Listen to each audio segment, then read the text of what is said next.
One of the core teachings that we find in Buddhism is to understand the pain and suffering as a part of life, and also to see the suffering and the pain as it is. But this is easier said than done, okay? Because most of the time, when we go through painful feelings and painful situations in life, we used to worry, we used to become frustrated, and we fall down mentally. But the Buddha offers us a different way of thinking to see this pain and to see this suffering, to use that experience to add more meaning to our life. So today, let's talk about how can we move through painful situations in life according to Buddhism. The Buddha gives a wonderful simile for this. The Buddha says, suppose they were to strike a man with a dart, and then they would strike him immediately afterwards with a second dart, so that the man would feel a feeling caused by two darts, two arrows. When the uninstructed worldling is being contacted by a painful feeling, he feels two feelings: bodily, physical feeling, and the mental feeling, or physical suffer and mental suffer. The reason why we worry in the face of this unavoidable suffering in our life is we expect a life without suffering. But life itself has the intrinsic nature and inherent nature of suffering and pain and unsatisfied nature. So, what Buddha teaches us is to see it as a part of life. Do not try to forget it. Do not try to run away from it. See it as a part of your life that always persists throughout your life. And the Buddha says that when an ordinary person goes through these feelings, to escape from this pain, what he does is he seeks delight in sensual pleasures. He chases behind sensual pleasures to distract himself. So that is the normal reaction, isn't it?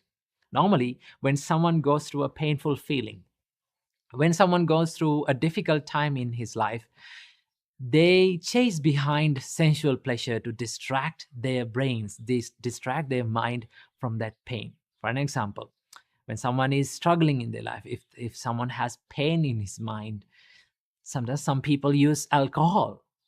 Some people distract them with alcohol. Some people distract them with sexual misconduct. Some people distract themselves with consuming more and more social media. These days, it is happening more and more. Okay. For an example, if you feel any pain in your life, just check your behavior. People use more and more social media. Why? To distract themselves with that pain, from that pain.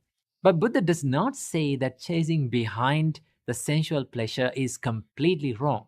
What Buddha says is that chasing behind sensual pleasure does not solve your problem completely. Why is that? So, the more we chase behind sensual pleasure, the more we suffer because of the unsatisfied nature. So, that is why the Buddha said chasing behind sensual pleasure does not solve your problem completely. Why it does not solve the problem completely? Because whenever we are being struck by a miserable feeling or a painful feeling in life, now we need something material, an external source to distract ourselves all the time. Now, this does not help us to focus on ourselves and find the true nature of this problem and solve it once and forever. Okay, so that is why the Buddha said chasing behind sensual pleasure will not completely solve your problem.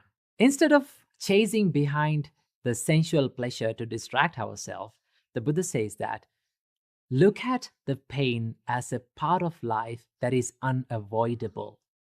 And the Buddha says that pain is an inevitable condition in life, but worrying is an option that we choose. Worrying is always optional. So the Buddha used a special term to these ups and downs in life. He called it 8 worldly conditions. The Buddha said that these 8 worldly conditions prevails in this world every time. The Buddha says, gain and loss, dispute and fame, blame and praise, and pleasure and pain. These 8 worldly conditions revolve around the world, and the world revolves around these 8 worldly conditions. So these 8 worldly conditions are like the 2 faces of the same coin. We cannot separate it. So the Buddha says that do not worry too much, more than needed, about these painful situations in life. Rather than worrying about it, we always have the choice to stay away from worrying, because pain is an inevitable condition, but worrying is an optional thing, is a choice that we make in our life. So keep this amazing sentence in your mind. Pain is inevitable, worrying is optional. Keep that in your mind and stay strong, stay safe. Namo Buddhaya. Namo Buddhaya. Welcome to yet another episode in Inner Guide Q&A program. Now in today's video, we're going to talk about how to handle a heartbreak and how to heal your heart.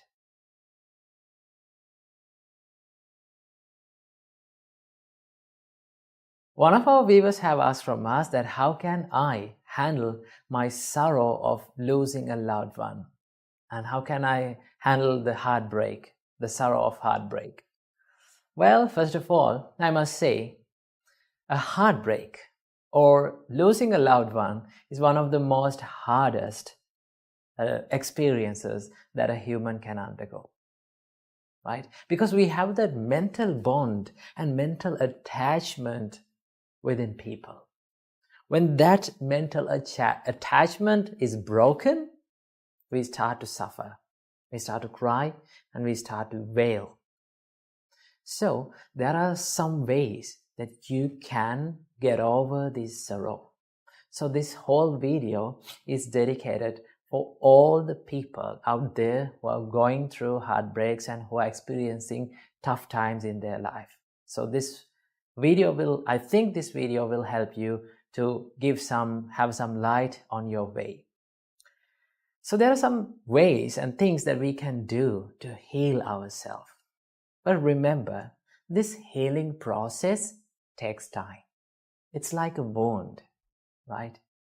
Wound is not healed in a day or 2 days or 3 days. It takes time, right? So we have to be in a constant process of healing that wound. So same goes with a heartbreak. So what we can do to heal our heart from a heartbreak. Number 1, if you need to cry, it's okay to cry. Remember that, right?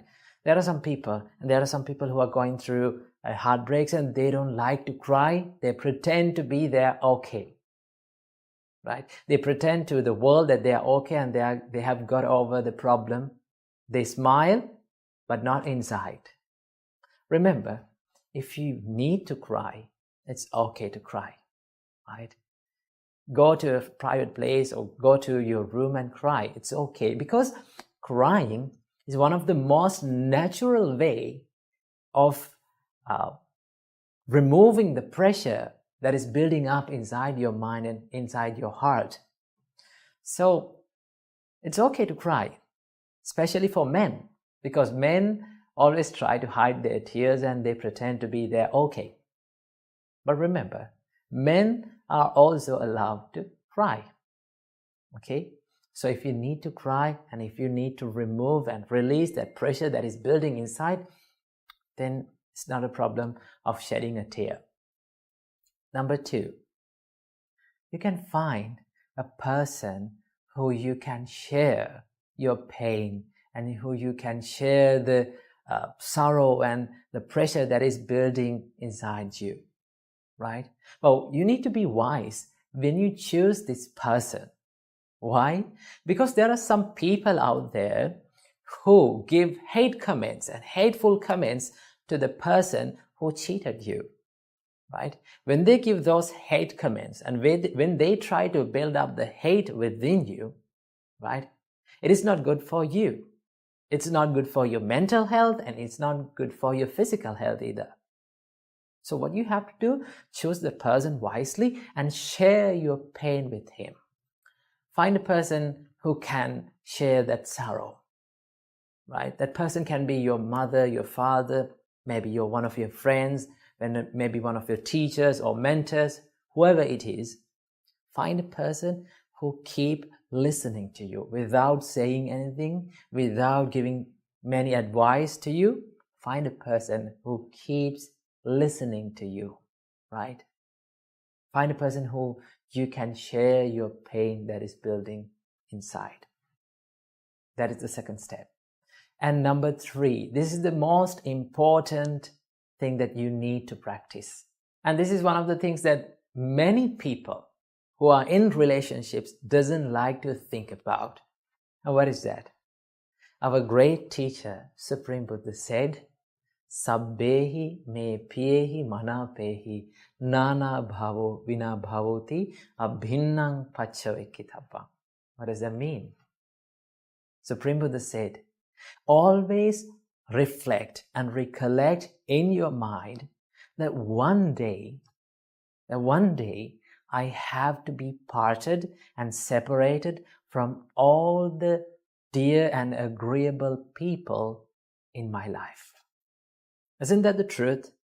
Yes, it is. That is the truth. But we don't like to think about that when people are in relationships. They will think it will ruin their relationship. It will ruin the bond between people. But in reality, it is not.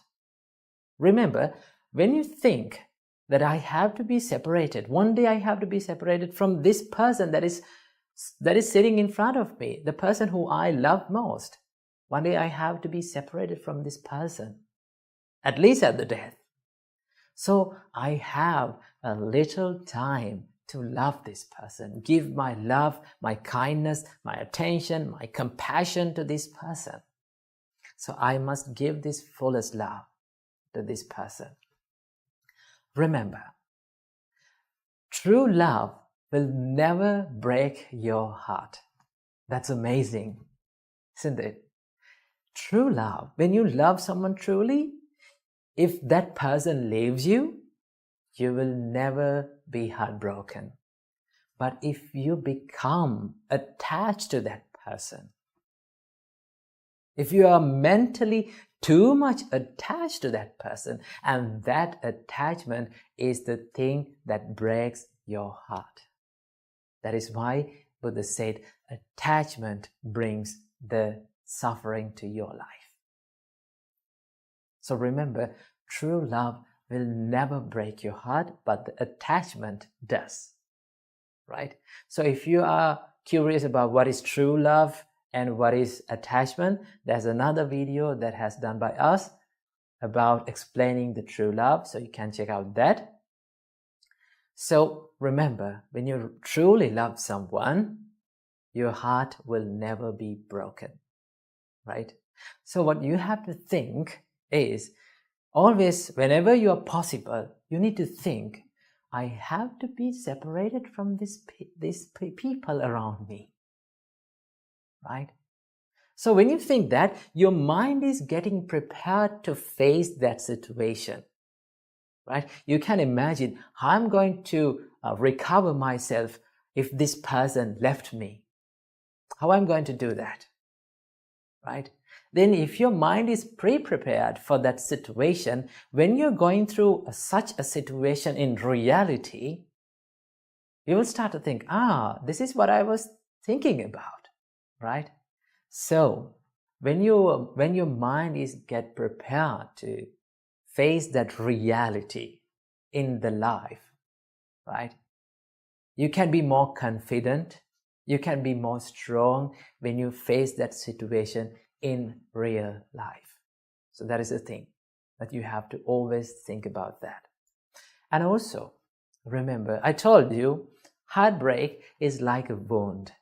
Remember, if you need to heal this wound, you need to decrease the amount of touching it, right? Now, I don't say that you need to forget the person, right? You cannot forget the person, but you can reduce the amount of attention for those past thoughts. Because when you're alone, right, after a heartbreak, after a breakup, when you're alone, right, you're thinking about the moments and the things that happened in the past. The more you think about those things, the more you will be frustrated and the more you will be sad. So what you have to do, reduce the amount of attention that you are giving to that kind of thoughts, right? So you can do that, but you cannot forget that from time to time, those thoughts will haunt your mind. But when you're not giving much more attention, when you're not giving much attention to those kind of thoughts constantly, and with the time, it will fade away, right? So you don't try to stop the thoughts, but let the thoughts to fade away from your life. And keep this in your mind. Whatever the terrible situation that you are going through in your life, it is going to be changed one day. Because none of our life experiences are permanent, right? Every experience, every tough situation, every happy time, and every experience that we face in our own life are impermanent. They will change with the time. So remember, you're going to heal one day. You're going to be okay one day, right? So have some experience with these tough situations in our life. Remember, these experiences make our life more and more strong. So these are 5 things that you can do to heal your broken heart, right? So I hope you got some ideas to how to heal your broken heart. And most importantly, don't forget to remember what our great teacher Supreme Buddha taught. One day, we all have to be separated from every loving person around us. So we have a short time in this life. So we have to give our fullest love to these people around us and expect nothing from this world, because our expectations will make us suffering. So remember that.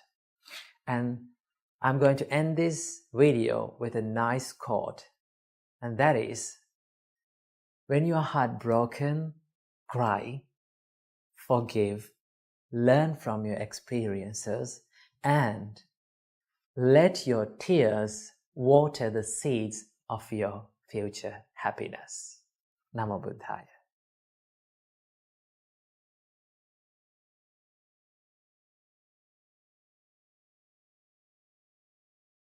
Namo Buddhaya.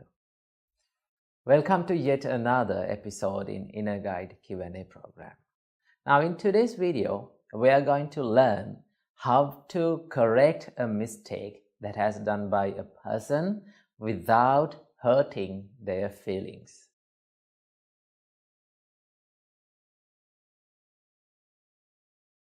First of all, we all have to know that we all are humans and we make mistakes.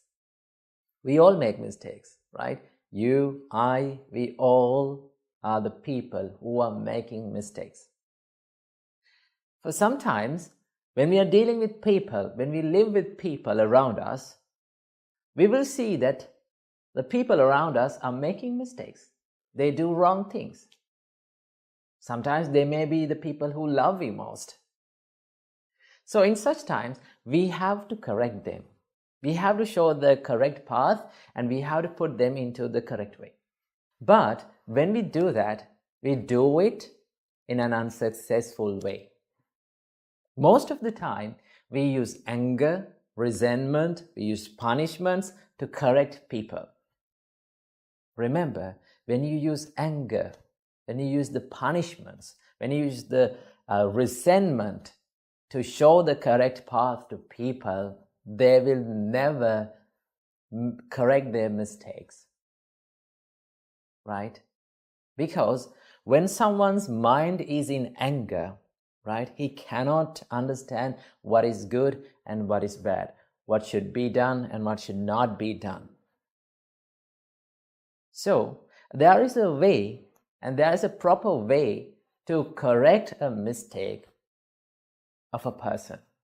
So how to do that? Now this way was taught by our great Arahant Sariputta.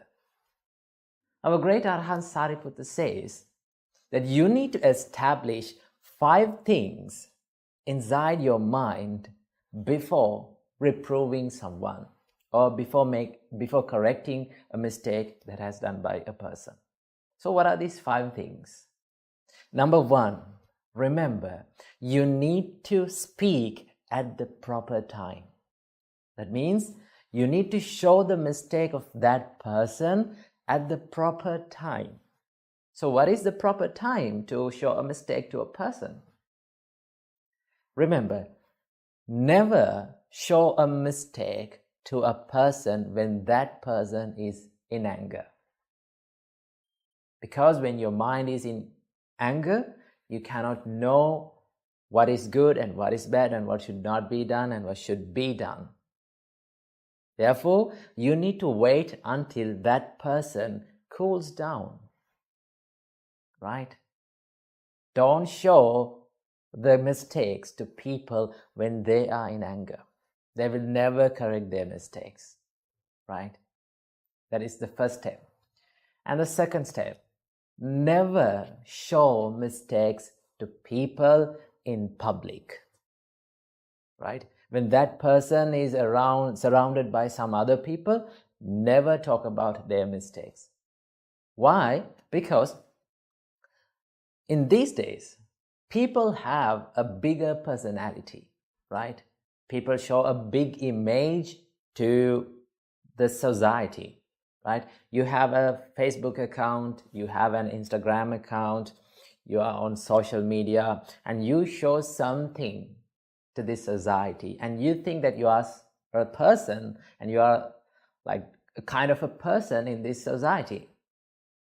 So when you show a mistake of that person in front of others, right? When you complain to that person in front of people, remember, you are not only damaging his mind, you're damaging his personality.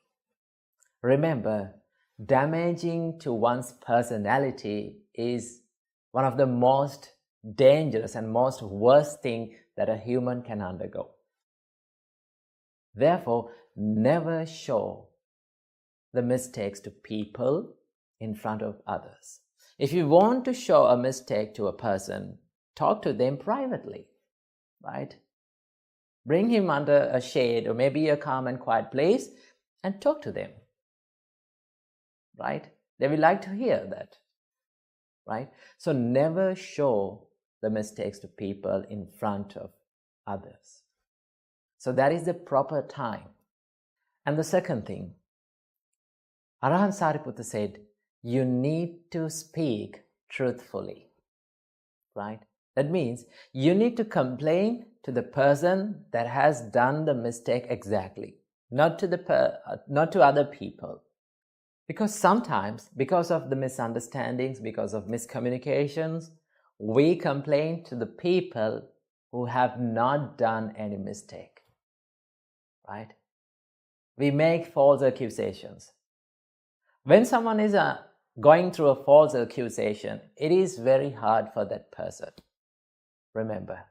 Therefore, before complaining to someone, before showing a mistake to a person, find that exactly has this person done this mistake or not. Okay? So you need to be truthful. You need to find whether this person has done this mistake or not. Do not make false accusations. That is the second one. Number 3, Arahant Sariputta said, you need to speak gentle words. Never use harsh and rude words to explain the things to people, to explain the mistakes to people, right? When you use the hard and rude words like the words of anger, right? They will shut their ears, they will shut their eyes.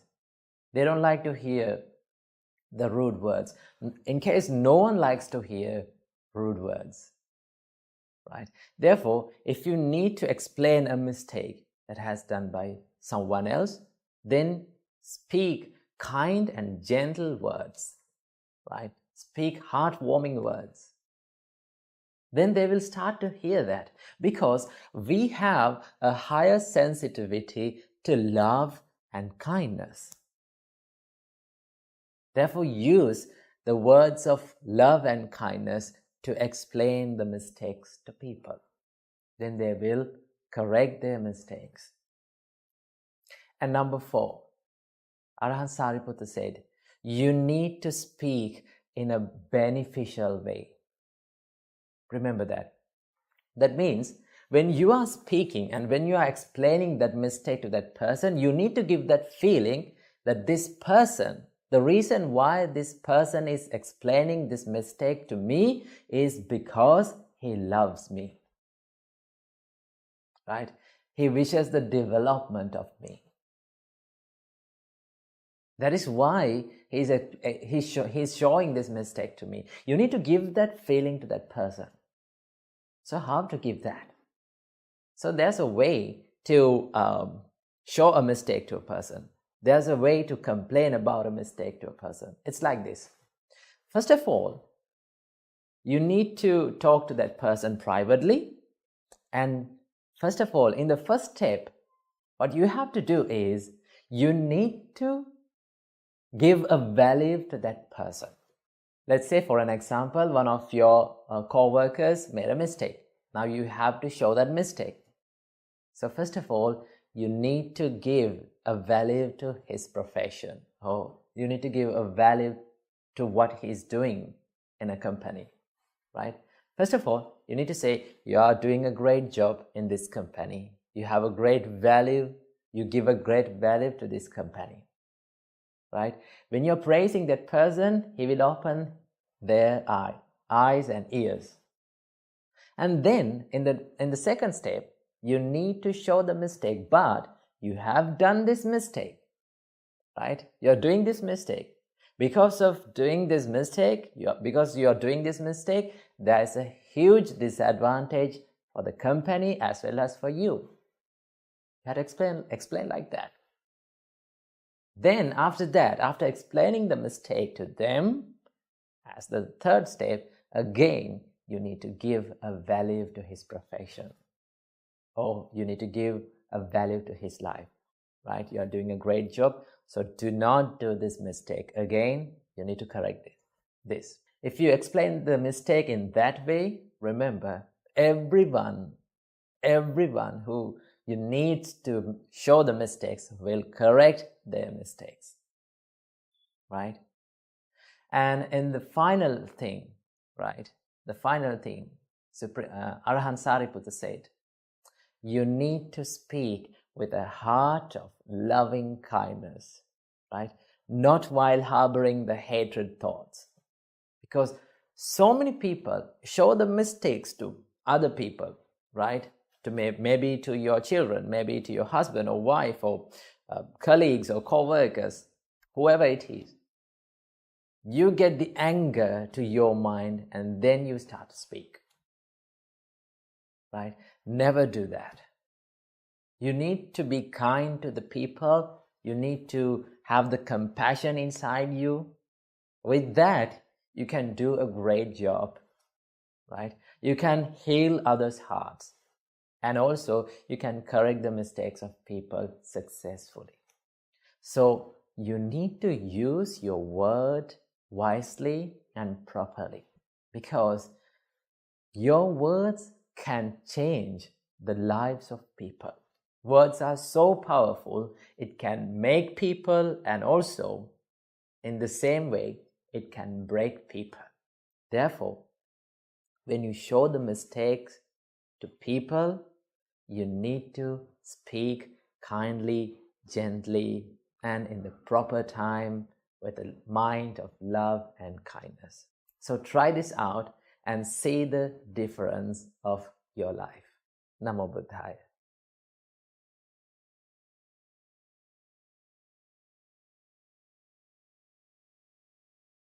Question: do you know about the green-eyed monster? The green-eyed monster is nothing but the jealousy that arises within our hearts. So today, we're going to talk about how to deal with jealousy that arises within our minds.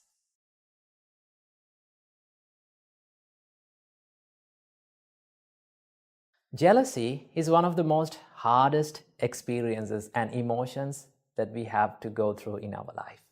It is very hard to admit, and also it is very hard to remove from our hearts. So how can we deal with this jealousy? First of all, let's see why we feel jealousy. We often feel jealousy when we hear or when we see that someone is better than us. Someone is more capable than us. Someone is more smarter and genuine than us. Then we start to compare ourselves with that person, and we start to feel jealousy. So, what is the reason for this jealousness? When we explore the emotion of jealousy, we can find the selfishness or the self-centeredness is deeply rooted within this jealousness. That is why we feel jealousy all the time. So selfishness means that if someone is thinking only about that person, and if he is thinking that he is the greatest person of all, so chances are very high for that person to feel jealousy on people who are better than that person. So how can we deal with this? And how can we stop this jealousness? There are a few things that you can do, right? The first thing that you should do is to admit that you are jealous of that person. In most of the time, when we feel jealous, we refuse to admit that we are jealous of that person.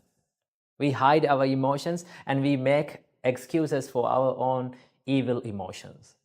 So what you have to do is be humble and admit that I am jealous of that person. Okay? Then only you can identify the real emotion and real state of your mind. So first thing that you have to do is to admit that you are jealousy of that person. Second thing that you have to do is to realize that we all are different from one to another. For an example, there are 4 elements in this world: the water element, the earth element, air element, and the fire element. These are the 4 elements that prevails in this world.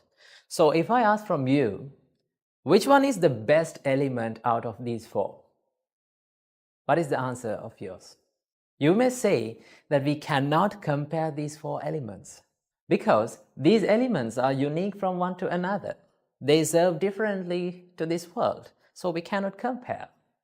We cannot say which one is the better one. Same goes with our human lives.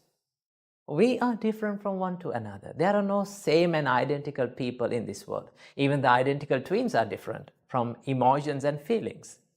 So that is why we should not compare ourselves with others, right? We all are different.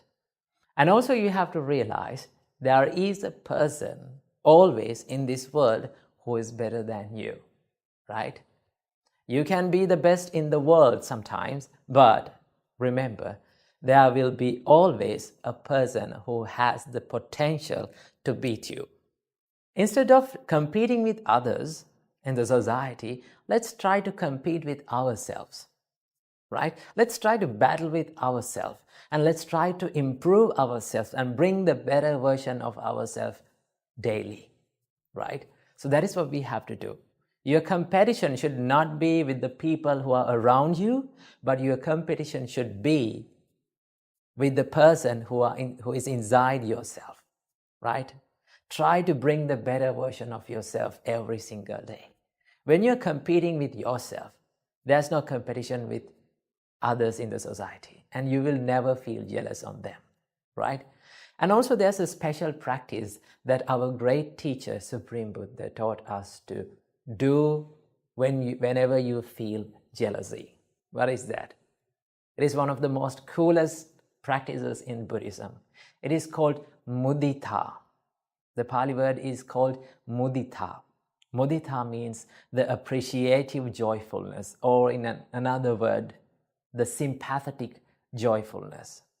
When you practice mudita, you will have the ability to wish the well-being of the people around you. Whether he or she is better than you or lower than you, you can have the ability to wish the well-being and the development and the success of the people, right? These are the thoughts of mudita. So how can we practice these thoughts of mudita? There are a few simple things that you can do, right? Try this out every single day. Whenever you get up from the bed in the morning, right? Just don't rush into distractions quickly. Just sit on the bed, close your eyes, and wish the well-being and the development and the success of all the beings in this world equally, right? You can close your eyes and think, may all beings in this world be well and happy. May they be successful in their life. May they be developed with the successness. When you think and when you mean these emotions from your heart, you can develop the mudita within you. And when you're going to the society and when you see the people who are better than you, who are more capable than you, then automatically the thoughts of mudita will come to you and it will take control of your emotions, right? So never let that green-eyed monster or the jealousy to take control over your mind. Instead of that, let's practice the mudita and let's wish the well-being of the people, right? So be a big fan of watching people and being happy by seeing they are growing up in their life and by seeing they are becoming successful in their life. Because at the end of our life, we all have to leave this world and we take nothing from this world, right? So that is why we need to collect more good deeds and we need to practice more good emotions within our hearts, okay? So never be jealous at people, because there's nothing good that we can gain from by mere being jealous on other people, right? So practice mudita, appreciate and be happy by seeing the people growing up in their life. When you become happy by seeing the success of others, you can be happy about yourself also. Namo Buddhaya. Buddha considered the gratitude and the gratefulness as the mother of all the good qualities. In Mahamangala Sutta, the Buddha says, having a grateful mind is a blessing for your life. Okay, so how can we practice this gratitude? And what is the meaning of gratitude? Now, the word that is given to gratitude, given for the gratitude in Buddhism is called katanyuta. Katanyuta means the ability to remember what one have done to you. That means the helps that have done to you. If you can remember the people and the helps that you have given, okay, people have done to you, then that is called the gratitude. So how can we practice this? Well, you can be grateful and you can be thankful for almost everything in your life. Let's say you take your food plate to your hand. You can practice gratitude in there. How? You can be grateful for the people who made that food. Maybe your wife, maybe your husband, maybe someone who helped you. Okay? So you can be grateful for them. You can say that, thank you. Okay, you can say that, thank you. I'm grateful for you. Okay? Because of you people, I live happily and I live in comfort in my life. In every morning, okay, take a little time to practice this gratitude in your life. Okay, wake up in the morning and say that I am thankful for my life. Okay, I am thankful for the people who lived around me, who helped me, okay, who was there with me in my life in the hardest times. And also in the same time, we can be happy about the tough times and bad people in our life too. Okay, so many people don't think about this because we become grateful for only for the good people and the good situations in our life. No, we can be grateful for the bad people and difficult situations in our life. How can we do that? Well, because of the bad people and because of the bad situations and tough situations in our life became so much interesting, right? Imagine if your life became all the things, like you got all the things you wanted, okay? And there were all the people who were good and nice to you, okay? You didn't face any tough situations in your life. There's nothing more interesting, nothing much interesting about your life. But because of the bad people and because of the tough situations and the bad days in our life became so much interesting, no? Because there's a story for us to tell. Okay, there is an interesting story for us to tell. That is why the more we face tough situations, our life becomes so much interesting. So we can be thankful for the bad people and say, like, thank you for giving me tough times. Thank you for giving me the ability to practice the patience and love and kindness and compassion for you because of you people. In that way, you can be, you see, if you think about it, you can be grateful for every situation and everything in your life. So every single day, when you wake up in the morning, take a little moment to say thank you for everything and every person in your life. So keep that in your mind and practice this wonderful quality of gratitude. Namo Buddhaya. Namo Buddhaya. Welcome everyone to another video. So today, let's talk about anxiety and how a Buddhist practice can help you to deal with it. Okay, first of all, let's take a look at what anxiety is. Anxiety is a common human emotion that we feel when our lives are in danger or when our lives are in threatening situations. We feel that fear and worry. So that is a common, normal human nature.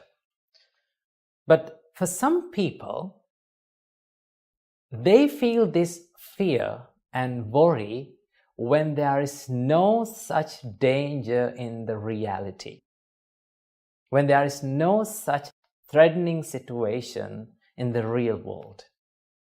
But they still start to worry about it, or they still start to fear about it. So that is where we can do something about it. Most of the time, people, they hide their anxietic emotions. These anxious emotions, they try to hide them. They laugh, they smile, they seem to be good looking, but inside their head, there are many things going on. It's like the monkeys jumping here and there. They are distracted and they have that constant fear and worry inside them. Right? It's very heavy. So what can we do to ease up these things, and how we can deal with these things? Well, there are certain practices that we can practice according to the Buddhist way to help you to deal with these anxiety thoughts. First of all, the first step is to acknowledge the anxiety. Because our great teacher Supreme Buddha told that every one of us, every living being is subjected to suffering. Buddha said, where there is birth, there is suffering. So no matter how rich we are, no matter how talented you are, no matter what social state that you are living, fear, worry, suffering is the common ground for all of us.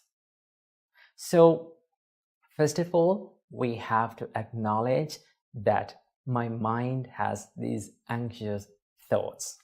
Because most of the time, when people become anxious, when they have these panic attacks and when they have these anxiety thoughts, what they do is they try to hate that emotion. They try to fight with that emotion. The more you fight with that emotion, the more you become angry about that emotion, the more you consider about that emotion as a monster, it will take control over your life. So what you have to do? First of all, you have to think, this is a common human response, or this is a common human nature, so I must acknowledge it. That is the first step, right? Because you can remember the Buddha's word, all beings are subjected to suffering without any exception. The first step. Then the second step. This is one of the most wonderful practices in Buddhism. That is the mindfulness. And you know that Buddhism has a great background of mindfulness. So our great teacher Supreme Buddha taught us there are 4 grounds of mindfulness. This is taught in Satipatthana Sutta. So the first one is being mindful about your body. The second one is being mindful about your feelings. The third one is being mindful about your mind. And the fourth one is being mindful about the mental states. So we can do any kind of mindfulness practices in here, but there's an important practice that Buddha mentioned, and that is being mindful about your mind. That is called Chittanupassana. Simply, the Buddha teaches us you have to observe your thoughts, right? So when you observe your thoughts and when you become mindful about, when you become aware of your thoughts, what happens to you? It creates this little space between you and your thoughts. It separates you from your thoughts. Because most of the time, when we feel fear, when we worry about the things, and most of the times when we are living our life, we think that the thoughts are ourself. That means when you feel angry, you think, I am the anger. I am fear. I am the worry. I am the anxiety. But you're not the anxiety. And it reveals you that your thoughts are anxiety. And your thoughts are in fear. It creates this little space between you and your thoughts. It's like, let me give an example. It's like the sky, right? Sky is there, and consider the sky as you, the blue color one. And these clouds come into the sky. They're like your thoughts, right? So what is the nature of a cloud? It comes and it goes. Sometimes gloomy, sometimes shiny, sometimes scattered. It takes different shapes and different moods. But still, there is sky. It is not changed. So it gives you this feeling, when you do this Chittanupassana, being mindful about your mind, your thoughts, what happens to you is you're watching your thoughts without judging, without comparing yourself with that, and without being worrying. You just watch your thoughts. When you separate your mind, yourself from your thoughts become an outside object. It's like you're taking something to your hand and you're just observing it. Then what happens to you? Then you can take your time to think, oh, what is this thought? Then you can reveal and you can identify, my mind is now in anxiety mode. My thoughts are anxiety. My thoughts are anxious. So when you identify your thoughts, it gives you that understanding that I am not anxious. It's only my thoughts are anxious.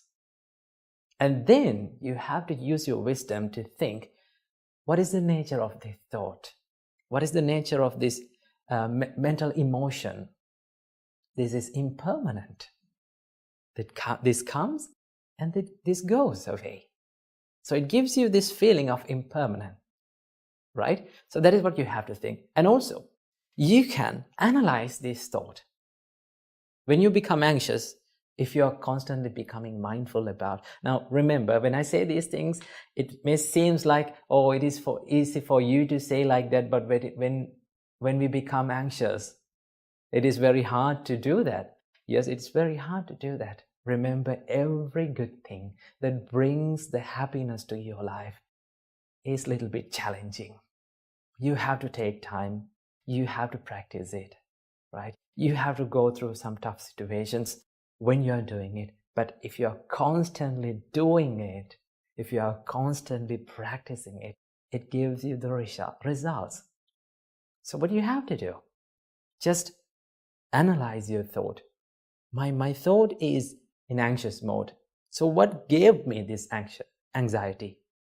Always remember, your anxiety is always triggered by an emotion, a delusional emotion. So you can analyze the thought. What made me anxious? What made me fear? Then you can go deep into it, and then you can find, when you're not judging it, you can find, this is not something to be fear of. This is not something to be worried about. Then you can come back and think, okay, this is just an emotion. This is just a thought. So let go. I will let go of it. That is what gives you this becoming mindfulness. And it gives you, and it brings you to this present moment. Right? When you're analyzing your mind and when you're constantly becoming aware of your thoughts, you come to this present moment, which is very peaceful. Right? When you're thinking about the future, your mind is in anxious mode. Right? Most of the time, when the anxiety kicks in, what happens to you? Your mind jumps to the future. What will happen in the next time? What will happen in the future? What will happen to me? That's what you're thinking. That means your mind is in the future, right? But when you become mindful, your mind comes to this present moment, which is peaceful, which is cool and tranquilizing. You can be here right now, right here, and become more peaceful. That will help you immensely. So practice mindfulness little by little. This is a simple trick that you can do. Just ask from yourself, what am I thinking now? When the fear kicks in, when the fear or the worry comes in, when you're becoming anxious, just remember to yourself to ask from your mind, what am I thinking now? What are my thoughts? Then you can identify your thoughts, right? So that is the mindfulness practice. And then the last part, show some compassion to yourself. Don't expect 100% perfection from yourself. Remember, perfection is not the success, right? People have this delusional idea to be perfect always. Don't think about it. No one can be perfect like that. Just do your best, right? That is what you can do. So I hope you got some light on this topic. So I wish you all, may all of you have a peaceful life, a healthy life, and may all of you be able to live happy forever. Namo Buddhaya. Namo Buddhaya. Welcome to another video. In today's video, let's talk about relationships. And I'm going to be sharing with you 6 principles taught by the Buddha on having a healthy and happy relationship. Well, maintaining a healthy relationship, maintaining a happy relationship or long-lasting relationship is a bit challenging. Why? Because we have different personalities. We are different from one to another, right? But we lose this ability to understand about this situation, this reality. What is the reality? The difference between each other. Sometimes we ask from the people, or we ask from our partners, why can't you think like me? Why can't you be like me? Why can't you act like me or behave like me?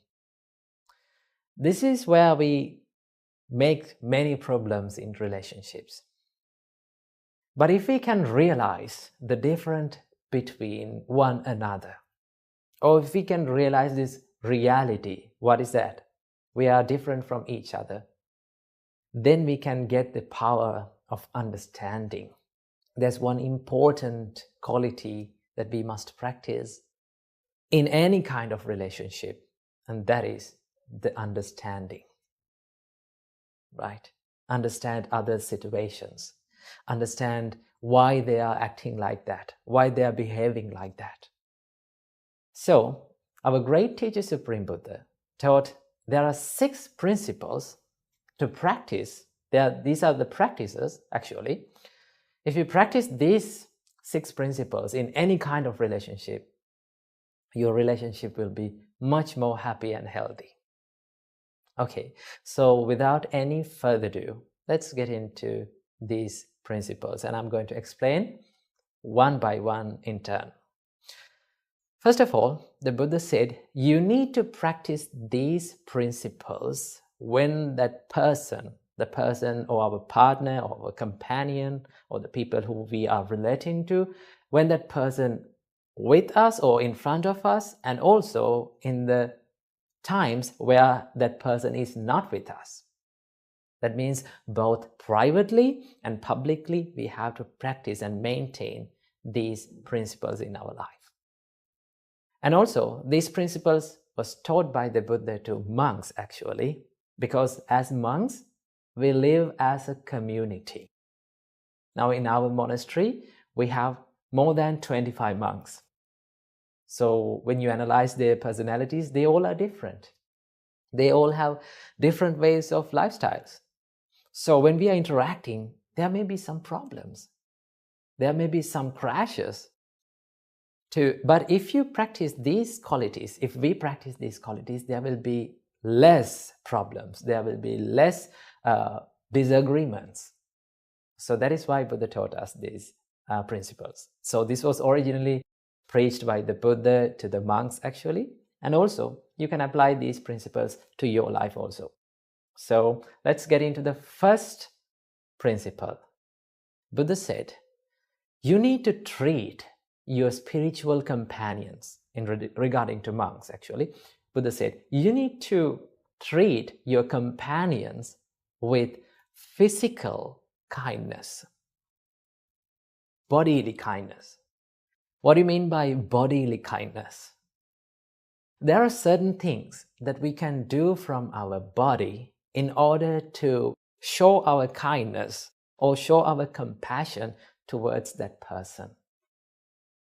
It may not be big things like spending money on big things and buying big things to the person, but also there are many things that we can do. There are little things that we can do for that person to create happiness on that person's mind. And also we can give that, by doing these things, we can give that idea that we value your life, that I value your being with me. So Buddha said, do the acts of loving kindness from your body.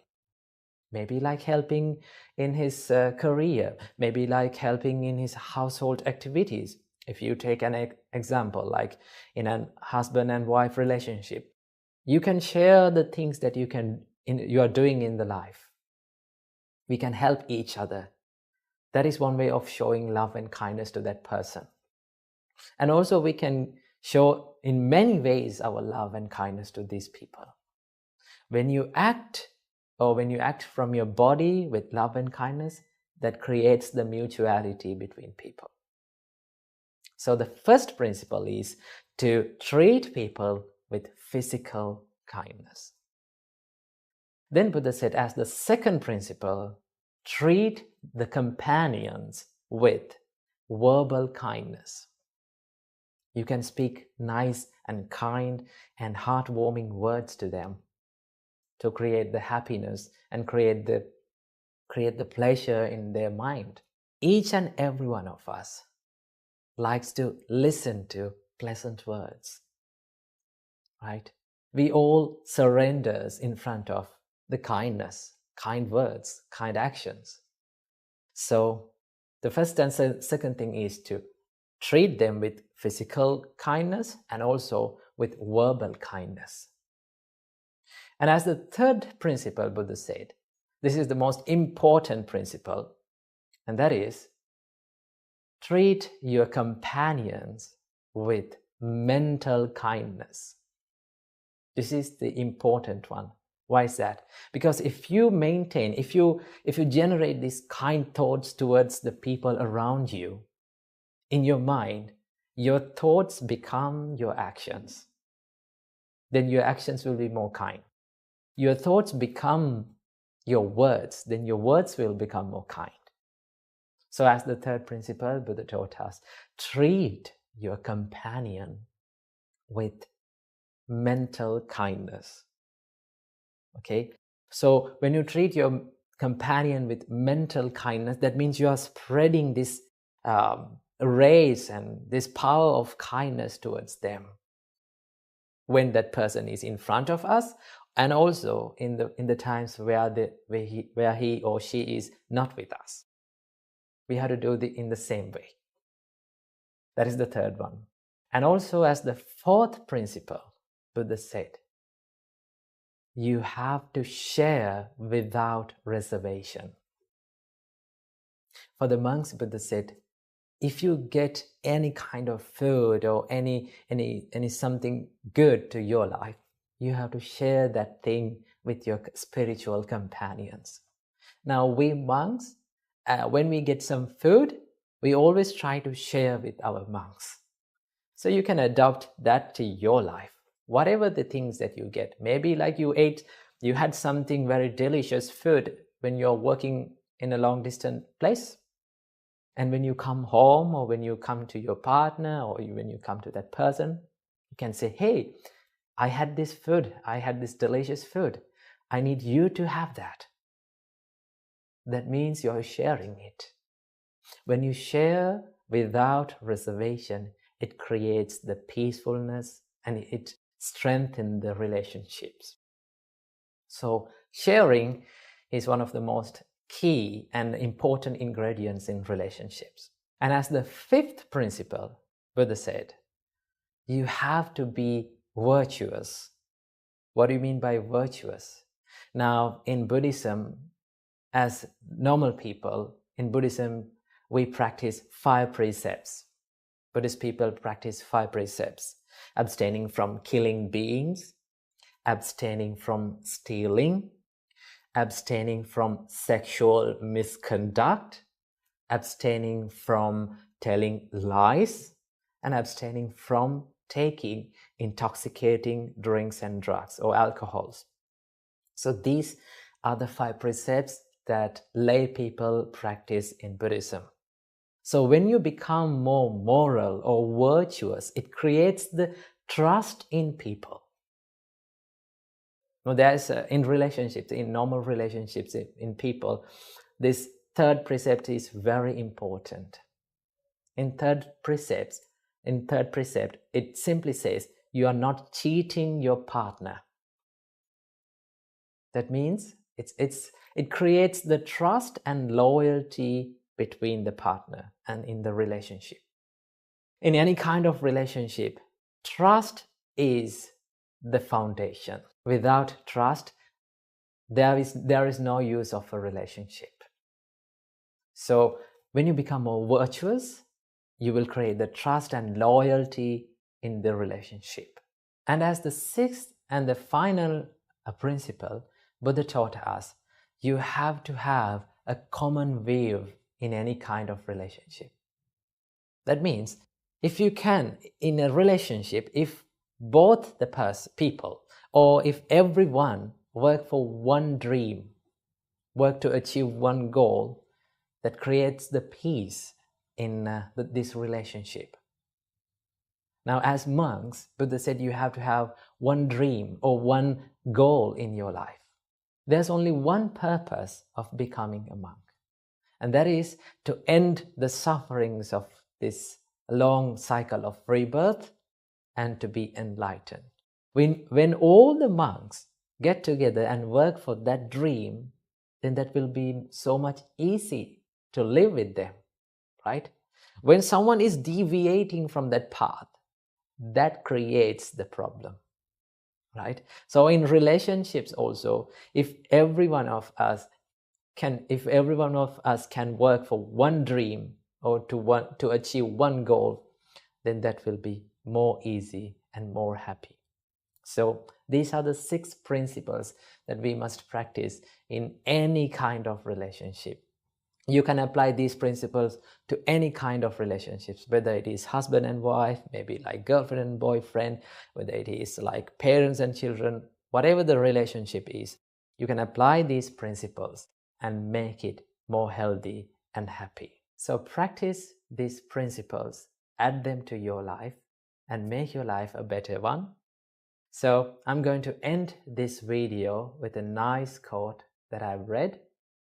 It says, all relationships go through bad times, but the real relationships get through bad times. So practice the principles and make your life a better one. Namo Buddhaya.